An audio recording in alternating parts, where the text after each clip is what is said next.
Okay. So I'm glad, my heart is happy that you guys have food on your plates at the current moment. So we're going to do a quick little icebreaker before we bring our panel up. You'll see in the center of your table that you have puzzle pieces. Our name of our event is CommYOUnication, with Y-O-U referring to you.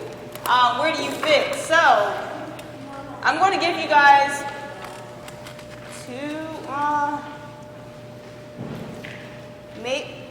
should I give you 3 minutes? I don't even know if I should give you that much time. I'm going to give you 2 minutes. We're going to see your refall with 2 minutes. So when I say go, everybody's going to take a couple pieces. If there's not, because there's more pieces than you guys are at the table, you're going to write the first thing that comes to mind when I say a word, and you have that 2 minutes to write your word and then assemble the puzzle. Okay? So again, take a couple pieces. You may have to write multiple words. Make it work. Make it work. But yeah, that is our little challenge. So I'll wait till you guys have grabbed your pieces. I'll be fair in this. Does there need to be a word on every piece? It has to be a word on every piece. Okay. So distribute the pieces amongst. If you guys want to join tables because you feel as though if there's only 2 of you guys and you guys want to join this table, whatever floats your boat, or if you guys want to take the challenge yourself, that's fine too.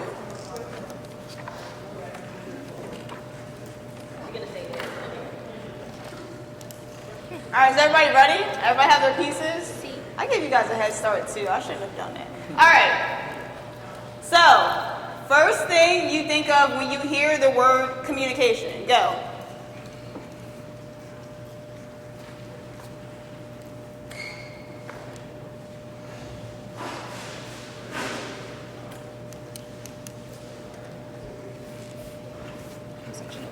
It's really silent in here. I really wish I had some music.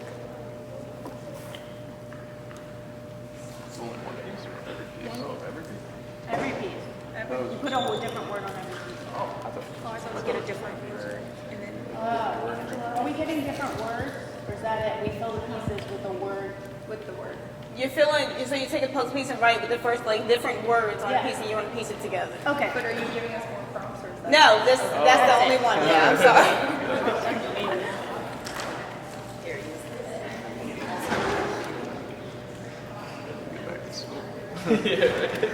No, we all work with you. It's okay. Not 15 minutes. It's probably only still do the yes.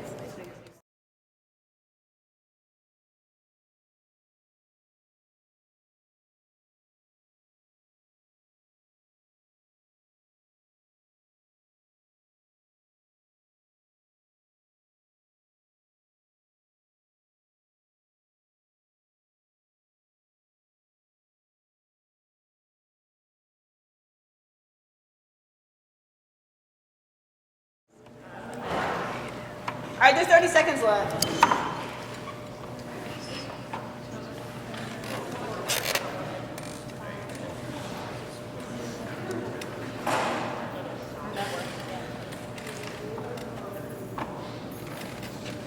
So my direction's not clear, so you were supposed to take a couple pieces and write the first thing you heard when you hear communication, and then piece the puzzle together. It was supposed to be multiple words. It's okay. I guess my instructions weren't that clear. All right, time is up. I'll let you guys keep going. We tried.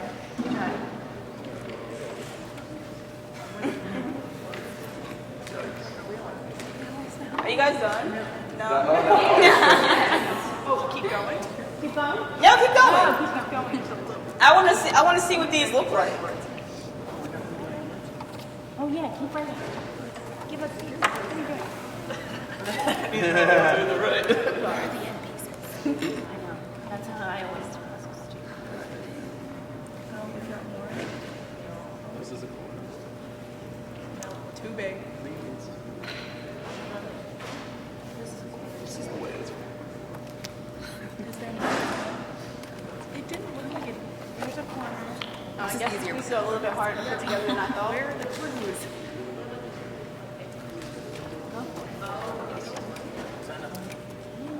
It could be upside down, remember that.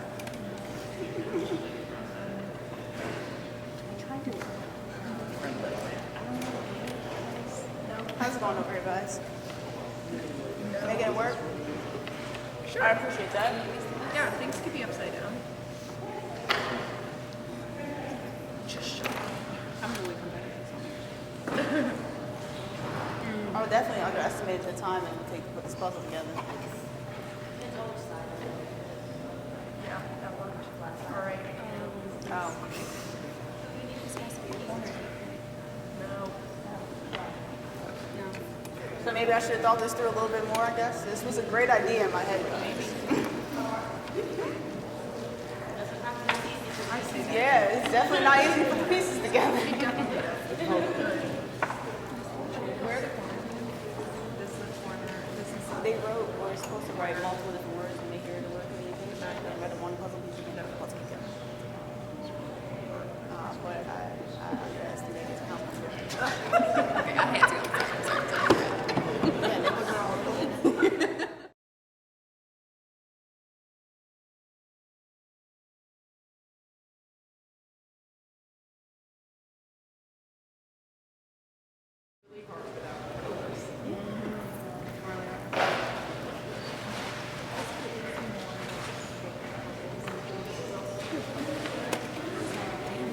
I don't know, somebody gave it to me. This is a crisis, is that what you said? No, I know. Oh, that's good. Okay, so we're gonna turn them on, because I might hear, so I might. This has nothing to do with What? this. Yeah, it has its own one. Oh my god, oh my god, oh my god. Say that. Look at that. I did a thing. Oh my gosh. I did a thing. I was able to break through. I did a thing. There we go. That was a breakthrough. Oh my gosh. Wow. You found the I did it. I'm done. You found the No, we need this. Or this needs to go down. That I don't think was there. But I can't tell. Sort of. Because it's just like we're like, yeah, it makes sense. I think that piece is not one. See, it fits that way. That's the problem. We're going the wrong way. Did you know? The one. Are we looking at any of them upside down?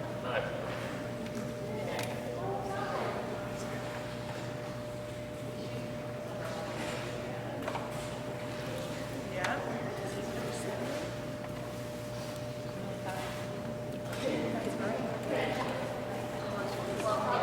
Almost off because we have one more layer. Okay, oh, I see puzzles formation, okay.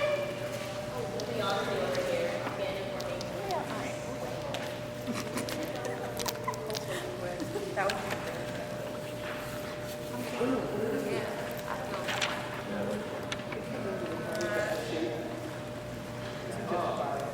but it's still going.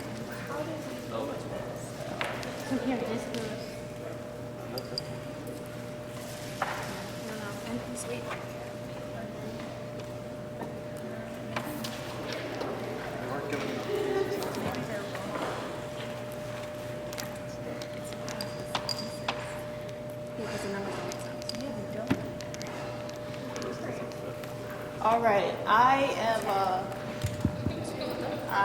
am cutting you all off.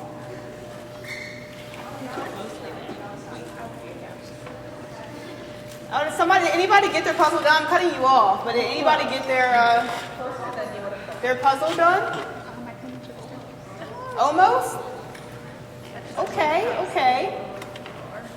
So, I see that there's some. You guys are okay. Are you guys engineering students? Yeah, no, yeah, you are? Okay, see, gotta put the pieces on So, you guys kind of seen how, well, one, I apologize for my directions not being as clear as I thought. This was a wonderful idea in my head, but I guess it didn't translate that well onto paper.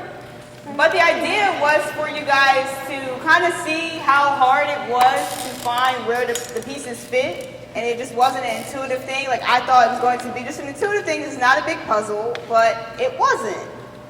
And that's the same with our field. We always think, or I know I thought that it was going to be easy to find where I would fit within this field, but not until I actually dove into what the field even has to offer and what various different points that there are within the field. I didn't know how hard it would be to find out where I want to be. A lot of things sound very interesting, like, oh, I want to do that, but I want to do this too, and that looks cool, and I want to learn this.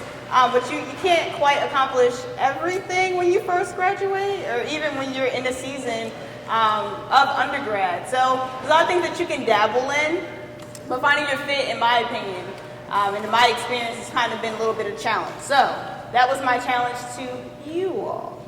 Hope you enjoyed it. I hope it wasn't too frustrating. I'm not trying to frustrate you after a day's worth of work. All right, then. So we're going to welcome our panelists up. We have some wonderful panelists, actually. I am so thankful to have them with us. We have Nikki Vivarelli from Dimitri and Vivarelli LLC? Inc. Okay. Inc. Here with us, and if you guys, these wonderful pamphlets that Sarah has put, where's Sarah? I don't see her. Oh, she's back there. That Sarah has put together for us. You can find all of the bios of our speakers here. We have Michelle Williamson.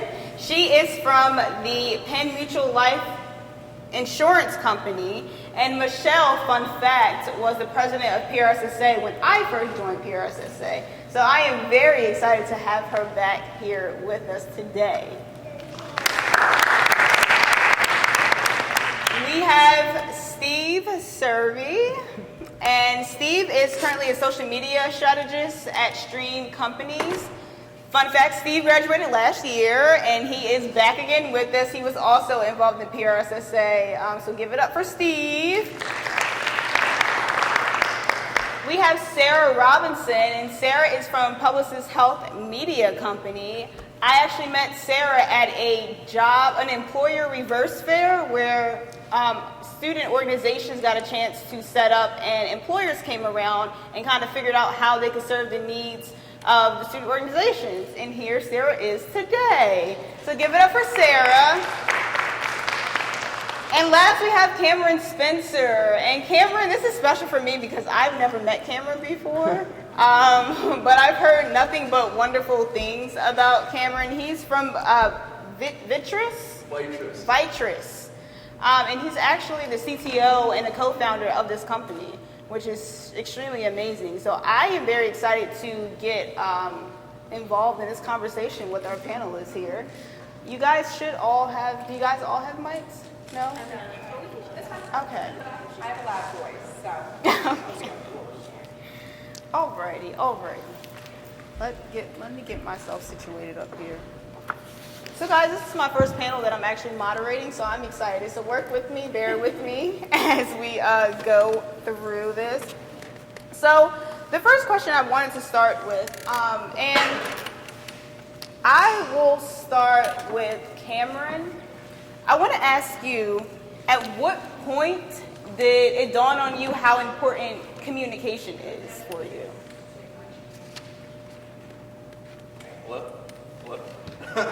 So I think the first time it dawned on me how important communication was during my first co-op. My department, which was the engineering, the computer science programming department at the time, was going through a huge change. So we were getting a new CIO. Our old CTO was leaving. He got fired. So with the new change, the new CIO got a chance to sit down with everyone in the department, including all the interns, co-ops at the time. So at the time, for me, this was Toll Brothers, which is a $5 billion company, and sitting down with the CIO. It's a really big deal at the time. This is my first co-op. Barely got the job, and now I'm sitting down with the CIO. I had maybe 2 weeks to prepare for this meeting, just tell him exactly where I wanted to take my career, describe what I was doing. I got into the meeting and I might have given the worst description of my job possible. I had a horrible description. I couldn't bring all my ideas together, and here I had 2 weeks to prepare for the meeting. And at that point it dawned on me, like, geez, like, I need to take more communications classes. I was a computer science major at the time, so I took a couple of Rosemary's class. Where are you? Back in the back. I took a couple of your classes as well. And I think at that point, it really dawned on me that, hey, like, if I'm going to get anywhere, if I'm going to get more jobs, or even just be able to describe myself, that I'd have to become better at communicating. And for clarification reasons, what is a CIO and a CTO? So a CIO is Chief Information Officer, and CTO is Chief Technology Officer. Basically interchangeable. Okay. Just wanted to get that. I know sometimes I get wrapped up in the acronyms and I'm like, what does that mean? Okay. So you said you had to find your, you had to find out what your description was, and you were thrown into this meeting. So what tactics, without even having taken communication skills, did you use to even put your ideas together? Even though you said it wasn't the best format, but what did you use? How did you form it? Sure. That was actually, it was a really poor job. So if I had any preparation, it would be more just writing down exactly what I meant to do during the meeting, and I think I did that very well. You should never go into the meeting without preparing beforehand. So in preparing, write down exactly what, like, the bullets that you're trying to get into. Don't really flesh it out because you want it to come naturally. So that's one thing I learned during that. I know that helps me a lot, because I always feel unprepared when I go into a meeting and I don't have anything written down. You start to talk, and then you realize you're talking in circles, and you're like, wow, what is the point here? And you feel like you're embarrassing yourself, at least for me. So Michelle, when did it dawn on you that communication was something that was important? Even though you were a comm major here. Yeah. I guess, well, communication since I was a child, obviously to get what I wanted. But professionally, you know, I guess I started out my career in legal marketing, and when you're dealing with attorneys, they are on a different field, like how their brains work. And, you know, graduating from Drexel, it's like you think you're going to go into like a PR agency, you think you're going to be dealing with like clients and things like that, but mind you don't really know like who your client would be. So my clients, attorneys, I had to figure out a way how to communicate with them. There are so many different ways, depending on who your clients are, to communicate. And I know when I'm dealing with attorneys, and one of the things I picked up with communication, responsiveness, you know, that's something that I've carried on throughout my entire, like since I've left Drexel actually. That's something that they value and appreciate, and that's something that I've been, you know, that I guess people have said to me recently too, that they appreciate that I picked up. But then also, in addition to being responsive, just follow up, follow through, just that communication. People want to know what's going on. You know, early in my career, I felt I didn't want to feel like a nuisance. You know, you don't want to ask questions. You don't want to, you know, but you learn over time. People want you to ask questions, to do well. And that's really how you have to do it. And I'm learning that, and I'm still learning that. And I feel like we all continue to learn that with the different clients we come across, the different people that we come across. Wow. So how, I mean, I currently work with attorneys, and I kind of feel that same way. So what was that transition like, going from working with or being in school and class and knowing what people who communicate to then going into this different realm as an actual job and professional and trying to figure out, how do I communicate with them? Well, fortunately, there is the co-op. So we already had that training, fortunately, if you are in the co-op program. So, you know, the transition, it was expected because the 3 years that I had co-op, you know, I just knew what to expect. I was lucky enough to get a job right out of graduation from my last co-op. So, you know, I had the training to work in legal marketing. You know, I knew what it was like to work in a corporate setting, what was expected of me. So we had an advantage, especially being like Drexel, being from Drexel. You know, we had that advantage. So I don't know, I think the transition you know, it's real world, it's 24/7, attorneys are 24/7. Fortunately, I don't have to deal with attorneys 24/7 anymore, but that advantage definitely is helpful. Wow. So Sarah, knowing, and if you guys take a look at her bio, Sarah, you were not a communication major here at Drexel. So Sarah is our unique, and Spencer wasn't a communication major either. So knowing that communication is a part of your job in the HR field, what skill did you learn outside of the classroom that has helped you succeed in your? So I would say that in terms of like outside of the classroom, something that I did during my undergraduate experience was I was really involved in different campus organizations. I was in a sorority, I was president, I was on Panhellenic Council. I really put myself out there and put myself in situations where I learned what it was like to work on a team and how to communicate with different teams and different styles of communication. I also took a lot of classes in terms of teamwork and leadership development, so what that would have looked like and how that plays into my communication style. My major during college was organizational development, so it was all about people, teams, why you like to do something, why you like to come to work, values-based organizations. And even though I wasn't a communications major, I took a lot of classes that touched on the value of communication. So, and you were involved in a lot on campus, which I think some people are on Drexel's campus. So, how has the skills that you learned outside kind of translated into your personal life and how you communicate? I feel like through being involved in different campus organizations, you get feedback when you're on these teams. And I just remember, like, over the course of my time during college and holding different positions in different roles and getting feedback at the conclusion of being in those positions when seeking out new roles, I would take into account, like, the way that people communicated with me. And there was one point in time where somebody told me the piece of feedback that they didn't always feel like I was a team player. And that was, like, a moment for me where I was like, whoa, why do they think that? Because I love the team. I'm all about the team. There's no I in team. And I couldn't figure out why I was perceived that way. And I sought out more feedback. And that communication, that vulnerability, and that trust to get that is what's helped me progress in my career. And so you just, like, be open and honest with people, and it will translate personally, professionally. It'll, excuse me, getting over a cold. It'll help you grow in your personal and professional life by getting vulnerable feedback and having honest conversations, and that requires good communication skills. Yeah.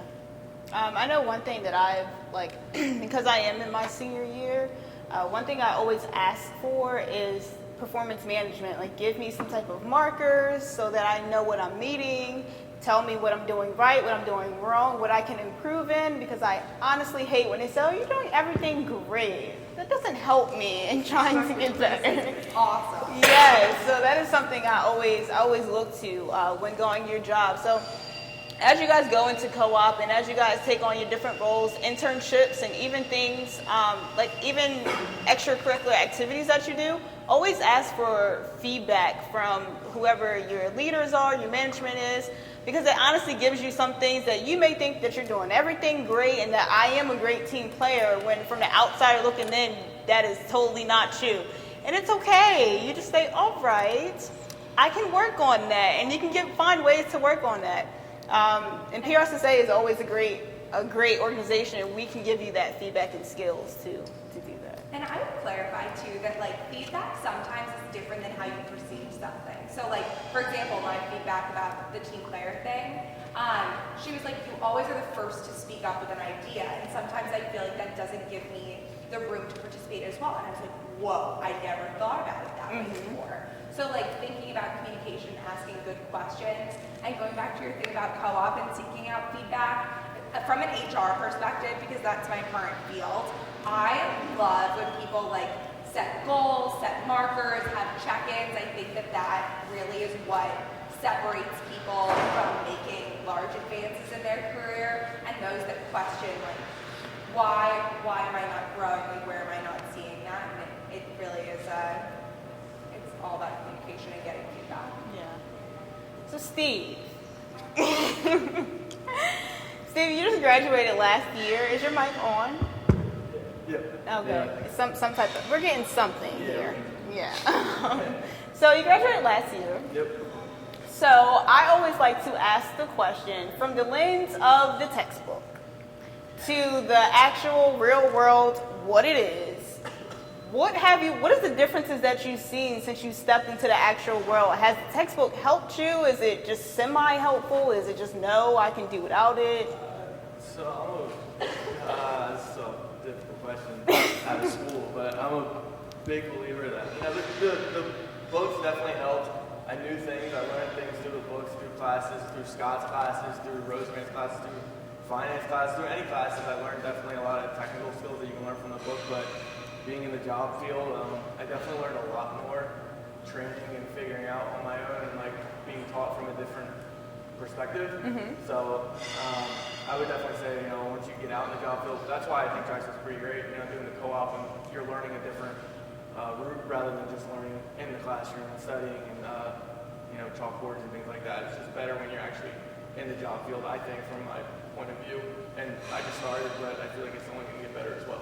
Yeah. So is there something as you got into your role that you just were not prepared for? It's just like, wow, they did not talk about this in class, and I don't know how to handle this. I guess from my point of view, definitely,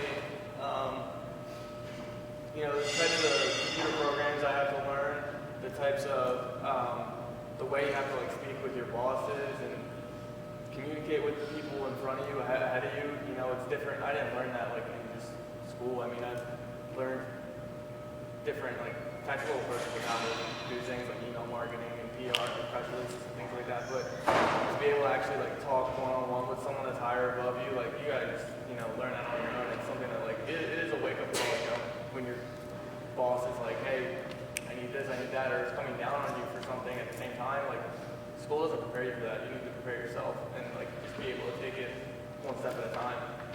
Is there any type of skill that you have learned that has helped you in being able to kind of mitigate that, like yourself? And I definitely just always stay positive, always stay optimistic, and stay truthful to who I am. Basically, that's what I try to do, and always keep working hard. I mean, that's just my biggest thing for me is like, constructive criticism is big. So taking that and being able to work hard and just keep pushing, not taking it too to heart is a big step and something I definitely learned. wow. So Nikki, you are our most seasoned panelist here, Nikki. Nikki graduated our season from Drexel. You graduated in 2007 with your master's? Your 2007, 2009 master's. Your 2009 master's. Okay, so Nikki has some years on us and some knowledge too. So from that aspect, from when you graduated, from textbook to real world, was there something that you weren't quite prepared for? Is there differences that you found? I think what I was the least prepared for was when I asked for something and got it. So I was in a role after I finished my master's degree, and that was about 2009. So the job market was not great. It was a difficult time, especially for communications majors, because they think that an intern or a co-op or an unpaid student can just do the work of a communications professional. This is not the case. So I was in a job, it was fine. I wanted a different job where I had more responsibility. I would report to a senior level administrator, and I flat out asked her if I could work for her, and she said yes. And I was not prepared for that answer. And I think, piggybacking on what everybody else was saying, just learning the life skills to dive in, to speak to higher level administrators, to ask very clear questions of what they want, how they want it, what it should look like, so that way you don't get back to your desk and you're like, what am I doing now? Yeah. I think that's it. It's just being prepared to get what you want when you ask for it, and being brave enough to just do it. So throughout your experience and your work experience, have you found your ultimate fit within like your job range of where you want to be, or do you have an idea of what that may even be? I thought that I had an idea of what that would look like, and now I have no idea what it'll look like, and I'm fine with that. Okay. I love my job. I love that I don't know everything or everyone. I work in the architectural engineering and construction industry for an engineering firm. I'm still learning their language. So just kind of like what Cameron was talking about in understanding another language, another field, I'm still learning that, and it's okay to be humble. Wow. I think that's great advice. It's okay not to know where you're going to go. I know that I'm currently kind of freaking out as to what I'm doing after this. But then I also remember that there are so many different experiences out there and different opportunities. And Drexel, like you guys mentioned, has prepared us majorly. And we do have a big advantage over all of our other That's true. colleagues or I've been students an and future employer colleagues. on the other side, and I've interviewed students from Ursinus, Widener, all other schools.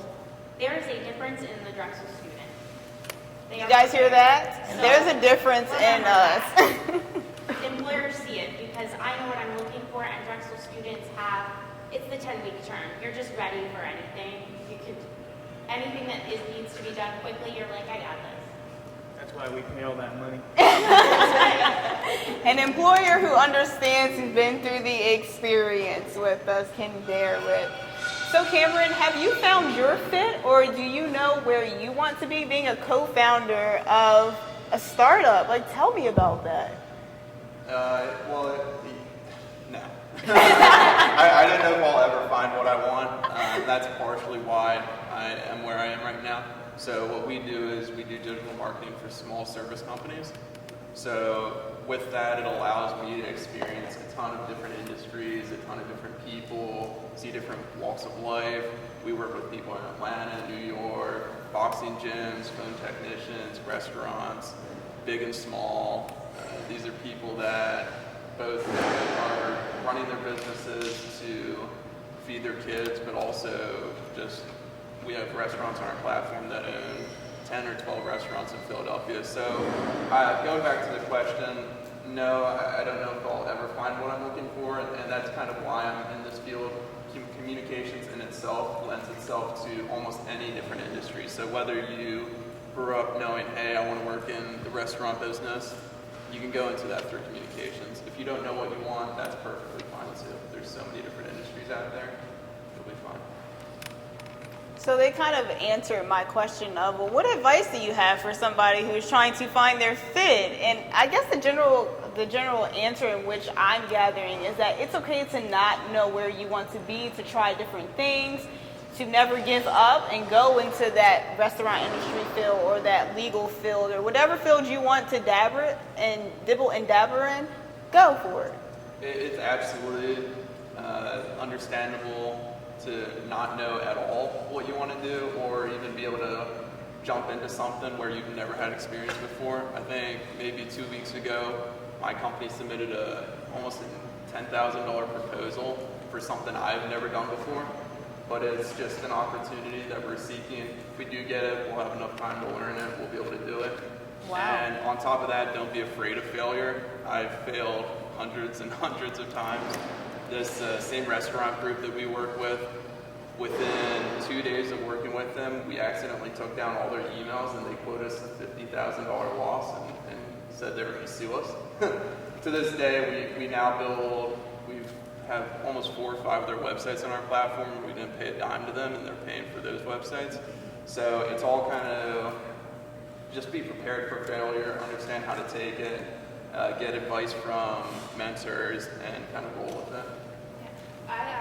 We had at my job, we had a panel thing today, and we had a guest speaker come in, and just speaking on failure, he had a really good quote. It was, the antidote to, the fear of failure is action. You really don't know unless you just go for it. Mm-hmm. That's just something I'm going to take with me, because that's something I'm dealing with every day. I'm not going to say that I'll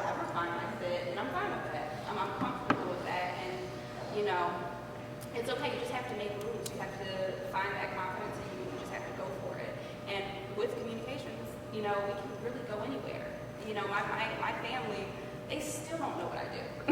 They will never, like, they, I don't know what they think I do. To be honest, like, oh, Michelle, you do the thing.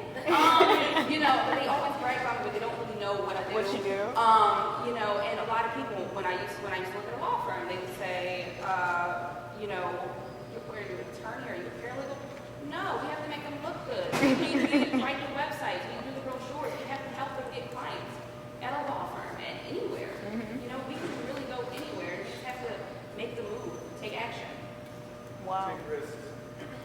Take a lot of risks. Risk taking? Oh, big time. I think like after school, like these are your years to actually like try things that you think aren't like worth it, but they are, because by the time you're 30, 40, 50, it's gonna be hard. You're gonna have a family, you're gonna have kids. I mean, you can still do it, don't get me wrong. I hope you still do it, but these are the times like now is to like find your little fit, find what you think you're good at, or what you know you're gonna be good at. Just keep trying new avenues and new jobs and take risks, because you're gonna fail, but you gotta keep taking risks until you find what you're actually successful at.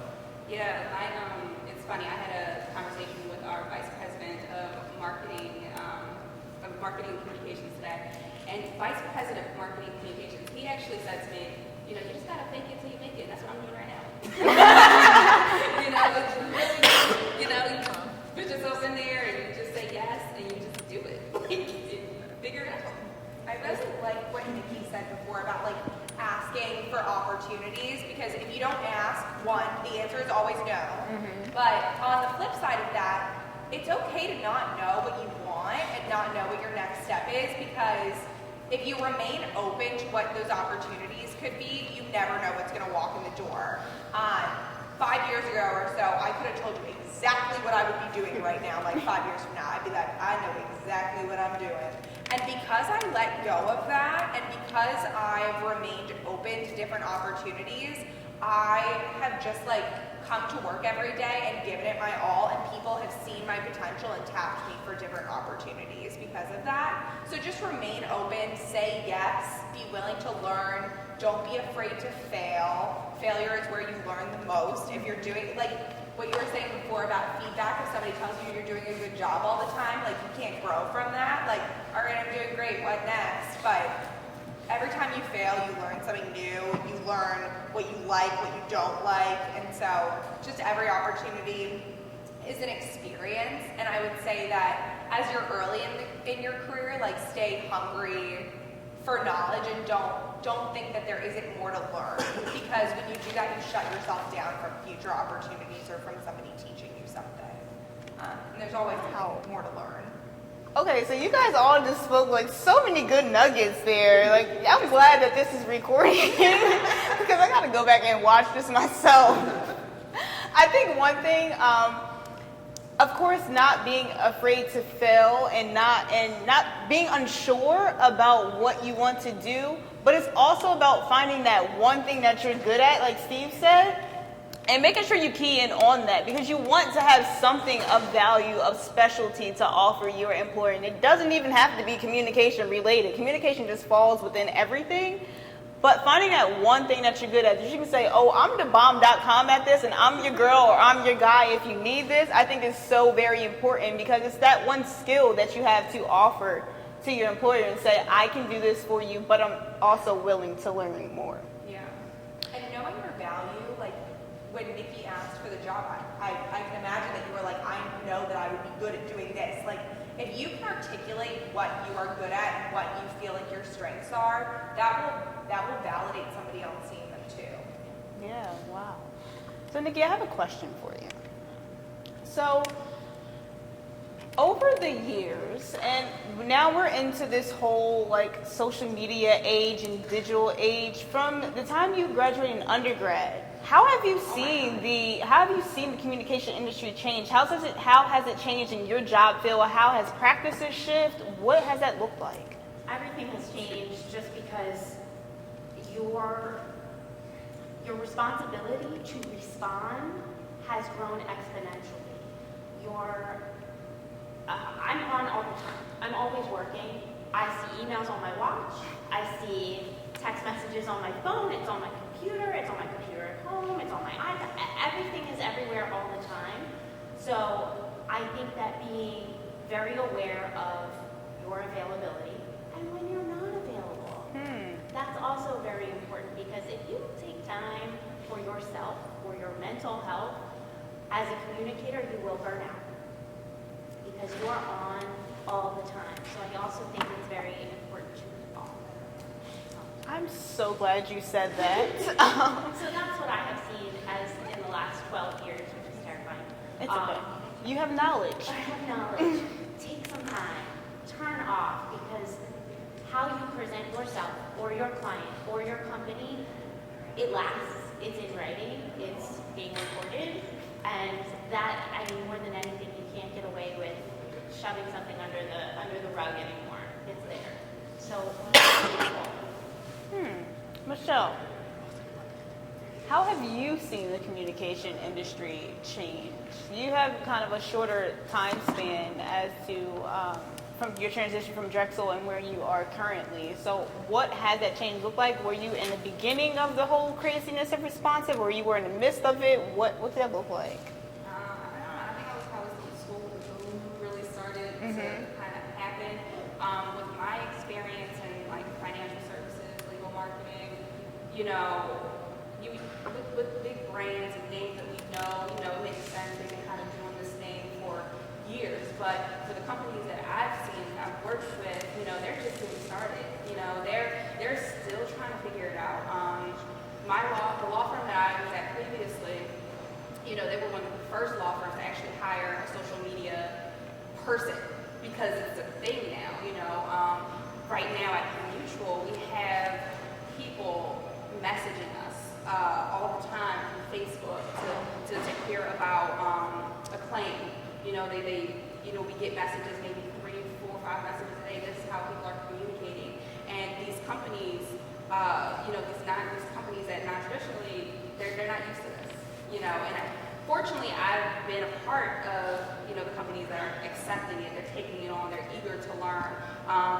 You know, we're using Instagram, like a life insurance company using Instagram. I'm like, you know, just it's cool. It's cool to see that they're very open-minded. You know, usually the people we're talking to or working with are a bit older, so you know they're not very eager. Like right now, part of my job is to onboard a bunch of financial advisors onto the Hootsuite Amplify. Oh. So it's, you know, I'm sure you guys are familiar with Hootsuite, but there's this other tool that you can, you know, pretty much pre-populate already approved content that they can just reshare on their LinkedIn, Twitter, Facebook. Like, you know, all I have to do is share.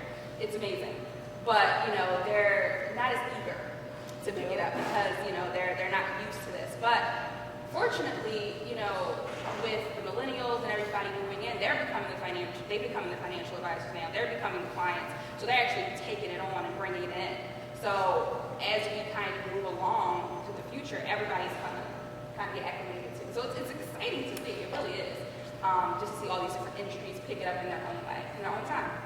Wow. But they should be moving with it. Moving with it, yeah, because if you don't move with it, you get left behind. So Cameron, I have a question. I want to ask all of you guys, but I don't think I got time, so I don't think I have time to ask all of you guys. But what is the stigma? Because for me, when I tell somebody that I'm graduating in communication, oh, are you doing television?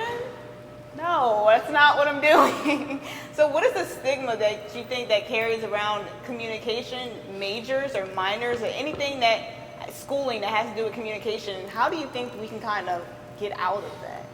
Sure, and as a computer science graduate, I'm going to let them maybe cover this a little bit better. But where I see communication most helpful is when you're just on the job site, either meeting with clients, meeting with your boss, trying to get a job in an interview. These are all very important communication skills that you need to possess. And through your degree, not computer science, not business, not any of these other ones, you're getting real world experiences with these things that you'll need for getting new jobs, getting promotions, honestly just communicating on a daily basis with your manager. So as far as the stigmas, I'm going to let them kind of talk about that a little bit better. But what you're learning is going to be directly helpful to you getting a job and moving up that ladder. Steve, you want to chime in? Yeah, definitely like how you said, the stigma is like people think communication is just, PR or just television and media, but there's so many, communication involves every business, every job type there is, health, computer science, things of everything, literally everything. So I think that, with this degree that you have, or if you're going for, I think it really does. It can go into any avenue. When you're doing your job search, you can look at different things, and the qualifications you'll see, they're not very far off, and they're pretty close to what you have and what you know. So I think it's the stigma. I think today is just, I hope it's gone away, because it should. It's really silly to think it's just like one avenue specifically. I think that with my experience, I don't know, the people that I've come across, they're very appreciative of you can write. It's like, oh, please help. You'd be so surprised that people want you there, because when you're dealing with they don't really know how to reach their audiences, and that's why we're here. We're here to help them. And they want us. We are wanted. It's not like like the old stigma, like if you're a geology major, but they want us, and I think that you'll find that as you move into your professional life, you'll find that they want us. We have what they want. I feel like also the field of communications is just so broad. Like, be thoughtful in how you articulate what your goals are within the field, or what you're interested in exploring, so that people can help be an advocate for you in your professional development, because that's something that, one, you should value in a workplace that you're going to. You should find a place that values your professional development just as much as you do, and you should feel comfortable sharing what your goals are there. And I think that a lot of the stigma has gone away in many ways, because communications as a transferable skill is so important. It's part of the metric that we use to measure whether or not we think a candidate is going to be successful in their role. Is like, how well do we find them to be as a communicator? Like, do we think that they would do a good job communicating with clients? Do we think they'd do a good job communicating with their team? Like, that word alone is something that people seek out in the workplace now. Wow, this has been a wonderful panel. So I got timed again. So I want to do a quick story time with everybody. So I know I have had that time where I have a situation occur, and afterwards I'm like, maybe that wasn't the best way to communicate that, or maybe I should have said this in a different way. Tell us the story, a short story about that little situation and how you would have corrected it if you had the chance to, or if you did.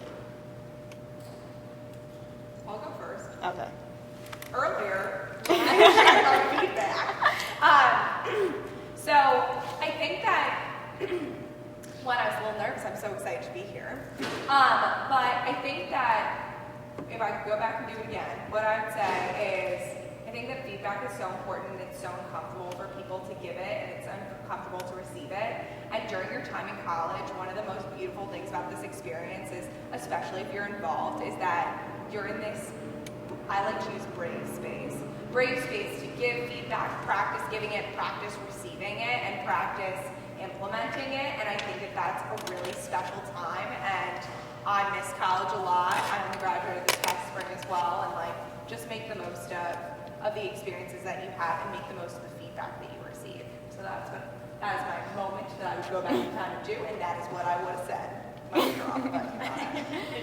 I could go over maybe, I could, I don't know, I have so many of these. I could give you 10 experiences from today alone. So I think the important note is that you look back and you reflect on your interactions, and from there on, just try to figure out what you did poorly and then improve upon that. I think when I first started my company, I had a couple interviews with VC firms. I had a interview with, or more of a meeting, investor meeting with the early investor, Pinterest, and she completely tore me apart.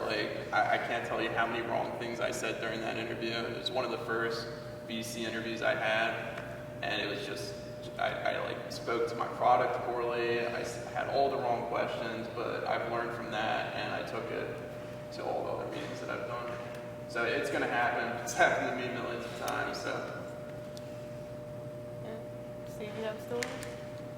What was the question? Like, when I messed up? Yeah, so a time where you was like, maybe I shouldn't have said that. Maybe I shouldn't have said that.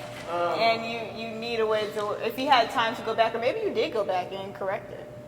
No, but I definitely, just with my job now, like a lot of the communication from my job is through email and through with clients especially. So sometimes I'm not the best, word choice in an email that can go out to somebody that's higher up and very professional, or that matters to the company that's a client, like, that pays us to do the work for them. So it's like sometimes not sometimes, I'm not gonna say I do a lot, but like once or twice I've done, like I look back on what I said, I'm like, maybe I could have addressed her better, him better, and not said that word should have been taken out. It's like makes it seem like, because it's over email and you don't really know the tone of voice, so sometimes things can come off the wrong way, and I'm like, man, they're gonna take that the wrong way, but and then I put an exclamation point or something, and they're like, oh man, they think I'm mad. So like definitely like those types of things, I could definitely go back and be like, all right, let's focus on. But like the day's so busy and things go really fast, and you gotta focus on many other things at once and prioritize. So it's very hard to like focus on just one email or just one phone call. But you have to, you really do. So I try to take that as a way. I don't know if I'm allowed to piggyback, but this morning I went to an unconscious bias training. One other thing I'd say is find a company that has like awesome learning and development opportunities, because I love taking advantage of it. And one big takeaway was this philosophy called pause, like taking a moment just to say, like, acknowledging the situation, like reflecting on it and taking like one of those micro moments to say, all right, is this how I want to like react? And there's always a minute to take a beat. And like what you're saying about sometimes like in the throw of the day, like you just want to answer those emails. And my company's really big and I'm the only HR coordinator and I support over 400 employees and I get like 95 emails a day with the same question. And sometimes you just got to take that moment and be like, pause and be pleasant, have that positive attitude, or just like take a beat for yourself. So that really resonated with me. Not to take that. Michelle or Nikki, do you have a story? I can't think of a story right now, but even talking about, we make mistakes, especially when it comes to email. Things move so fast, and we want to be really fast and we want to be really impressive. So it's really easy to make these mistakes. And listen, I obsess over sending emails. I probably rewrite one email maybe 3 or 4 times, and I'll look at it for 10 minutes, and then like I put it in Word to spell check, and then there's also Grammarly, which just checks. Listen, there are tools for you. And it's just, and then taking that pause, I actually walk away from the email. Take a bath. What is your response time, girlfriend? It's interesting. It's quick. It is quick, but when you're staring at words all day, they don't make sense after a while. So, you have to walk away, read it again, and then send it right away. So, like, those are one of the things. Like, I know back in the day when I used to, if I would make those tiny mistakes, these are things that I obsess and you learn. And, you just kind of have to just try your best to be good. But it happens. We're people, we're human, and believe it or not, they understand that. These C-suite, higher administrators, they know, and they like that. They like that we're real people, and then we talk to them like they're real people. So when you get there, talk to them like they're real people. Nikki, you agree? For a story, like I put the wrong company name on a proposal. I put it right on the front, wrong on the back header, and because we sent the same proposal to 2 different architects, and I was like, and I just wanted to crawl under my desk and cry. And my boss was like, just send out a corrected version. Don't say, just say, I apologize, please send the corrected version. I haven't done it since. There you go. You live and you learn. You live in your life. I just felt that. I know. It really hurt. I know. And then you hit send and you're just like, it's okay. It happens. It's fine. I do that too. When I send an email, I go back to my folder. All the time. I open the attachments. I'm glad we can all relate here because I do the same I didn't thing. want to tell the story, and I was like, I'm going to tell it. It's okay. We appreciate the candidness. Mistakes, like, that is one way to learn. And it's important to make mistakes. Like, Yeah. don't beat yourself up over that when you're doing your career, but also, like, acknowledge, learn, and move on. Yeah, move And on. own up to that, own up. you know, Yeah. Own up to it. You know, apologies, this is the correct attachment. You know, boom, it's done. Yeah. Communicate with the manager when you make mistakes. They were you once too. They probably made that mistake. It's better to be honest. Wow. Well, I've enjoyed the panel. So I got timed again, so I'm going to stop asking questions. But I want to give you guys a chance. If you guys have any questions for our panelists, I will allot this time to do so. Don't all raise your hand at once. Nobody has questions. Yeah. Cindy has a question. So I guess really, well, you weren't all communication majors, but I know we talked about the stigma of like the communication major being like one specific industry. But I know there's also the stigma that the communication major is like the easy major, and people think like we just do it because we don't know what else there is to do. So I guess my question is like, what would you say to someone who like thinks that that's true about the communication major, and like, do you feel like you could sort of like vocalize the value that the communication major has to offer someone? I can start as a computer science major. 99% of computer science majors don't know how to communicate, and they could learn a thing or two from taking a couple communications classes. I would say from an HR perspective, like, take yourself seriously. Show up to the interview early. Show up with your padfolio. Bring copies of your resume. Like, do the things that Drexel taught you to do. Have a firm handshake. Like, meet the grip of the person. Send a thank you note. Be that awesome Drexel student that's different than those other students, and that's what will make somebody not assume that the communications major is the easy way out, even if they walked in with that assumption. Don't let them leave the room, the interview room, with that assumption, because they won't if you hold yourself to the standard that you are.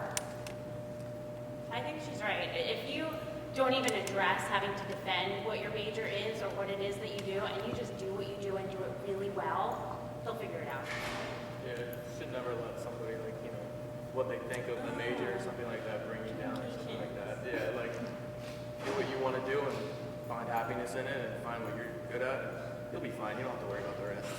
And you don't know the majors of the people coming in to interview you. You don't know. Maybe they were a communications major and think it is the bomb diggity. Like, you don't know what somebody's walking into the room with, so don't assume that they're already undercutting you before you start the conversation. Anybody else have any questions? I have a question that's like communication based, but more Drexel based than anything, right? So you guys are all nurses students, me and like ambition can't wait, hardcore 24/7. And then that's the tagline. Y'all know that now? Just can't wait. Okay. Coming straight out of grad, I feel like we're already in the system. 10-week quarters, we're working. That's kind of all we know, right? I'm in this midst of transitioning into like having a life as well as work. Can you guys tell me about that help with that transition? Like, how did you find your fit outside of your job? Wow. Going from just working all the time. Get my heart's friends. I don't.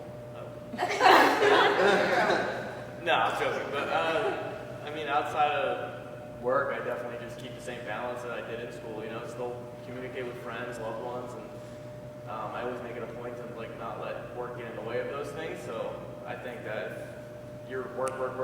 That's that's not always a bad thing, but you should have some me time. You should have, whether it's by yourself or with your loved ones or who you like. And I think that's very important, and you should always figure out a way to get that in no matter what. So like kind of like you were saying, you get your email, your watch, your everything. From being in legal marketing with attorneys that are 24/7, transitioning to this other, industry, it's definitely different. I'm getting used to it too because I'm used to being on 24/7 as well. The clients are on, but you really just kind of have to take step back and understand, like I said earlier, these are people, and they understand that they have things too going on. And you'd be surprised. All you have to do is say, I'm taking a day. I want to take vacation. They're not going to say, no, we're adults.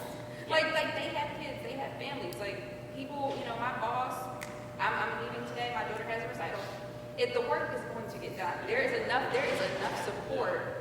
So don't think that this is all on you, the company is on you. It's not. It's going to get done. Put your out of office on and do your day. So one of the things that I've done since leaving legal, I have my email on my phone. I've had my email on my phone for years. I actually turn it off so I don't even see the notifications come. I'm sure I have 30 emails right now. You just turn it off. You turn it off and you just go home. You have, you go home, you watch Thrones, you go on vacation, and then you come back and the work is still there, and you still have your job, and you still have, that support and respect. We're adults, and they understand that. It's all around. So don't go into your career thinking that you can't do anything, that you can't ask questions, and that you can't say, I need to leave early. Speak up. Closed mouths don't get fed. It's actually nice, like, being out of school, because during school you work in classes or work at your job, and you go home and do more work with your homework and your projects and your studying and things like that. You always, especially at Drexel, 10 weeks, you're nonstop. So being here, it's like when you're working, you go to work from 9 to 5 or 8 to 4 or 8 to 5, whatever you're doing. And then, like she said, I do the same thing. I turn my emails off if I have to. But sometimes I'll have like a Saturday off when I'm not doing anything, and I'll get some work done too, because I'm like, I want to get it started. So it's like really just finding your balance. But like you should definitely go to work. Yeah. Go to work and then go home, and you got to spend the time wisely. Also, I am a huge proponent of being involved outside of your job in something else, whether it's volunteering for a nonprofit, being involved in a professional organization, getting involved as a Drexel alumni. I'm on the Alumni Board of Governors. Please get involved, come to events. But it keeps you connected to other people. Like, this is wonderful because I'm connected to people that are in the same situation either I have been in, I will be in, and it's awesome. And if you do those things and do something that makes you uncomfortable, and it'll pay off. I promise. I've made some of my closest friends now because I did something uncomfortable at a networking event, like saying hi. And it's great, and you're a communications major, it should be easy. It's really not. Is your question also about I don't know if this is just like a me projecting thing, but like when I was graduating, I was like, oh my god, what do you do after 5 o'clock? Like some of that, does that worry you, or you were like? I had to do a questionnaire for work, and I was like, what are my hobbies? Like, okay, I had the same crisis, and I joined a business resource group. I volunteer with my sorority, just like go do stuff. Like I signed up. I'm a member at a bar class now. Like I go to like cardio bar, and like I've made friends. There's so much freedom that you have all of a sudden, and I remember that moment of being like, oh my god, who am I? Like now that I don't have like 10 trillion things to do. I just would love for you to come back and do your master's. Yeah. I'll tell you what. Love to do that. Anybody else have any questions? No. Amanda has a question. Do you have any classes or any advice that your professors gave you that kind of solidified where you want that kind of solidified help you switch that where you want to be? Anything Ron Bishop teaches. That's it. Just be like Ron Bishop. You can tell us. Love him.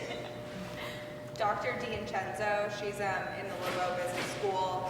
She teaches a leadership class. She also teaches a team working class. And then she teaches another class that consults for a company, actually, and it's a team working class. And it is the most infuriating class that I have taken to this day, and I've never learned more. And like the syllabus, you like walk in and you're given a business case, and that's like your class. That's cool. There's no like instruction. You just gotta figure it out with you and your teammates. You get to design your team. It is wild. Like it is one of the best experiences. And going back to like the failures and like frustrations struggled so much in that class, and I could not be more thankful for my struggle because it's made me a better contributor, it's made me a better friend, it's made me a better team player, it's made me a better mentor, better leader. I would do anything to take that class. Take the harder classes, like if you like, do they still rate the professors and all that stuff? Yeah. Take the harder classes. Like if Dr. Satter's teaching an ethics class, take the class. That's great. Yeah, that's good class. I take parents' journalism with me everywhere I go. Yes. I mean, I touch my AP style book at least several times a day. That is Public speaking. That stuff you just take with you. Anything Scott teaches. I took a lot of Scott's classes, and I'm working, but a lot of Scott's classes, and definitely helped me figure out what I wanted to do. His mission statement project was the biggest help for me because if I didn't have that elevator pitch in any interview, I would not get any job. Elevator pitch. Second. Yeah, literally it prepares you so much. If you have no idea what to say to somebody when they say, "Tell me about yourself," you are screwed. You are screwed, and it really is helpful. And just all the different types of projects he offers, like CSR campaigns, and figuring it out. It's really more interactive than just studying by the book. And that was the best thing. Shout out to Scott. Always. Anybody else have any questions, Bianca? Where do you see yourself in 5 years in your field? I don't know and I don't want to know. I'm living in the moment. I'm taking every opportunity. I'd like to stay at my company. I love my company. I really like Philadelphia. My cat likes the apartment. I don't know. I'd like to move. I don't know. Happy. I just want to see myself happy in 5 years. That's my answer. Final answer. I feel like saying, I anticipate that I'll be manager level at that point, but I feel the funny part is I think I'm more focused on where I see myself personally in 5 years because again, taking that time. I know career-wise, my trajectory is as long as I keep working and doing what I need to do, that's good. I just want to make sure on the other side I'm good too. And I already know that I'm going to Greece, I'm going to Bangkok, you know what I mean? I'm going to go to Bangkok, I want to go to South Africa, I want to do this beach, I want to travel. A kid in maybe 3 years, don't tell my mom. But you know what I mean? You have to really focus and balance those things. If you make sure you're set with your career and you know that you're getting there, also take that time too, just for yourself. Wow. Yeah, definitely higher up. Go on to the top. Do what makes you happy. Yeah, definitely do what makes you happy and just work hard and the rest will follow. It really will. And that's a word. Anybody else have any questions? No? Well, I want to thank you all for taking the time out of your schedule to come and chat with us. This was better than I expected, honestly. And just the conversation, the content. I know I kept telling you guys the content that comes out of this is going to be great, and I was right. So I really appreciate you all coming. We do have gifts to present from you, from Drexel PRSSA and the Alumni Association. So Cindy is going to help me, or Cindy and Jackie are going to present the correct gifts with the correct cards inside. Just wanted to make that disclaimer. But it's just a small token of our appreciation for you guys coming back and showing the Drexel community some love. And thank you to you too Thank for you, Nick. facilitating. This is great. Well, thank you.